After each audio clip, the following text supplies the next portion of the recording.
Hello! Konnichiwa! Welcome to the next video in Japanese with Frog. For today's lesson, you'll need your printed Hiragana and Katakana charts, preferably the ones that we've linked in the description below. As we start this language course, we'll be using a little bit of anglicized Japanese, also called Romaji. We don't think Romaji is a bad thing, but the sooner you can get away from it, the better. It's kind of like using training wheels to learn how to ride a bicycle. You want to have them at first to help you keep your balance, but once you get good enough, you don't need them anymore. You wouldn't want to go mountain biking with training wheels. That's why, for today, we'll be looking at written Japanese in general, and then we'll actually focus on hiragana so we can get to reading. Don't forget to take notes! Japanese as a spoken language is very organized, patterned, and actually not too hard to learn. As a written language, though, Japanese can be confusing. But reading is important because it is the basis of language learning. Japanese uses three writing systems: hiragana, katakana, and kanji. Hiragana and katakana are phonetic, so they are both fairly straightforward, and you don't have to deal with tricky spelling like you do in English. These characters are called kana. If you memorize these, you'll be able to start reading elementary level books and some websites. Kanji, on the other hand, is a little bit harder to learn. Kanji originated from drawings, so they act as symbols.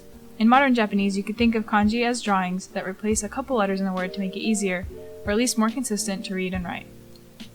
Let's say we have the symbol for an eye. We could also express related words like look, gaze, and see with that same symbol just by changing the letters that come after it.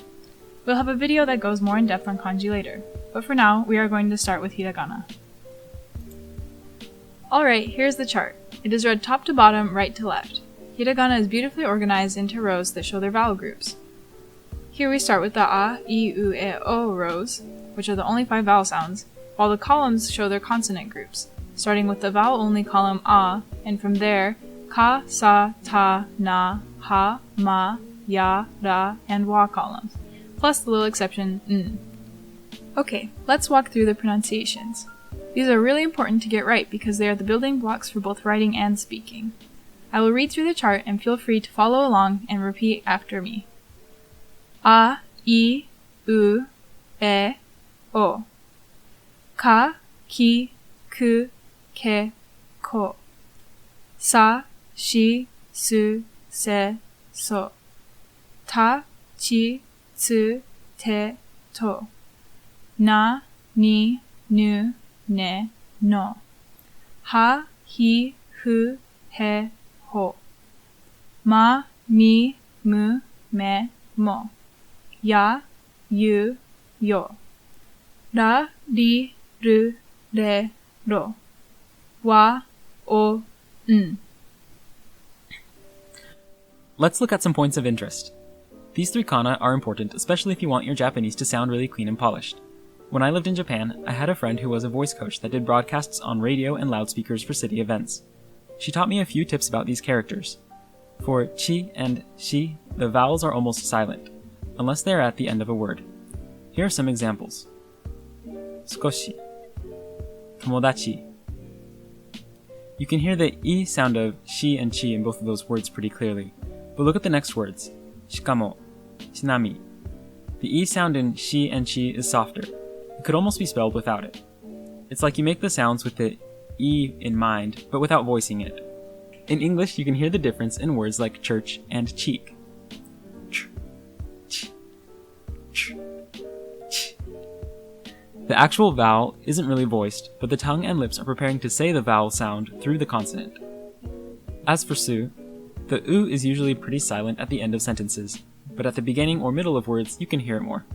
However, it is still quite faint. Desu, ikimasu, shimasu, as compared to words like sugoi, sumimasen, suru. These are the tips I learned from a voice coach in Japan. Next, we'll look at fu. It is a hybrid between fu, like kung fu, and hu, like an owl. Keep your upper teeth close to your lower lip, like you would do to make a heavy fu sound, but you're aiming for more of an exhaled hu sound. But since your teeth are still kind of there, you get the hybrid fu. Make sure you don't flick your lower lip like this. Fu. Fu. I repeat, do not do that. Keep it light and soft. Fukuoka, futon, fushigi. Now we'll look at the R's. Ra, ri, ru, re, ro. This gives a lot of English speakers trouble, but if you have experience in Spanish, it will be easier. The Japanese R sound is the same as the Spanish R sound, the single R, R, not the double R, the R. Your tongue flips downwards and backwards, behind the upper teeth.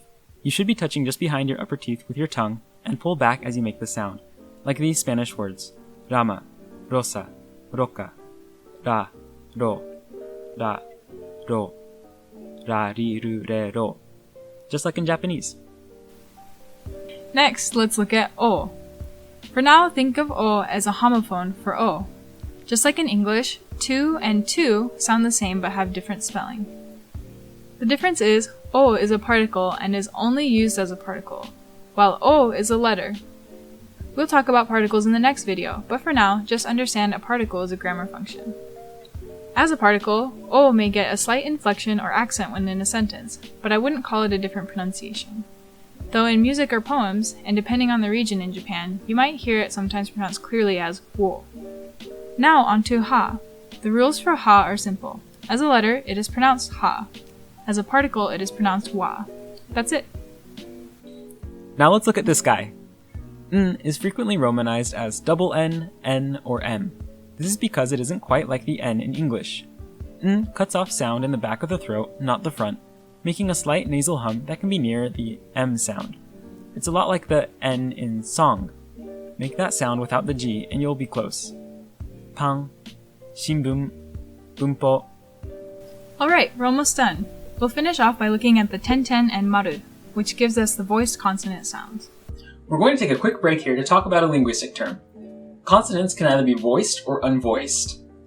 Go ahead and feel the base of your throat around where your vocal cords should be, and let's hiss like a snake. You shouldn't feel any vibration, but now let's try that with a Z. You should have felt vibrations right there. The S is unvoiced, the Z is voiced. You feel the vibration with the Z. Let's try this with other consonants. K's go to G's. K, k, k, k.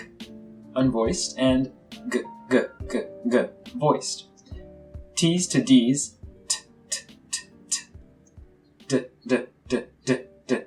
Kinda sounds like Yu-Gi-Oh! It's time to duel! S's to Z's. And H is one that you can voice in two ways. The H can go to either a B sound or a P, so like ha, so the ha to ba, or pa, pa, pa. The Japanese writing system clearly marks when these are voiced and unvoiced with the tenten and maru. The tenten can combine with the ka, sa, ta, and ha columns, giving us the voiced consonant versions of the kana. So ka will turn to ga, and this applies to the rest of the column. Ga, gi, gu, ge, go. Sa goes to za. Za, ji, zu, ze, zo. Ta goes to da. Da, ji, zu, de, do. And ha goes to ba. Ba, bi, bu, be, bo. Lastly, ha can also be changed by the maru, so it will sound like pa. Pa, pi, pu, pe, po. Finally, the combos. The Y column can be miniaturized and combined with various consonant sounds to produce diphthongs, or when you get two vowel sounds that run together. Let's go through the chart. Kya, kyu, kyo.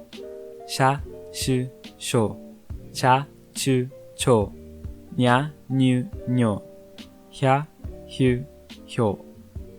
Mya, myu, myo. Rya, ryu, ryo. This can also happen with voiced consonants too. Gya, gyu, gyo. Ja, ju, jo. Ja, ju, jo. Bya, byu, byo. Pya, pyu, pyo. And that's it. Everything we talked about today can be applied to katakana, which is pretty much hiragana putting on an edgy outfit. Katakana is used for borrowed terms or loan words like computer, or pão from Portuguese, or arubaito from German. Occasionally you'll see it in old texts or old official documents, and sometimes in slang words or for stylistic choice and emphasis. That's all for today. I hope you took notes, but don't worry, there won't be a test. We recommend for you to memorize hiragana and katakana and practice proper stroke order too. Additional resources are linked in the description below. Now here's Paku-chan with a review.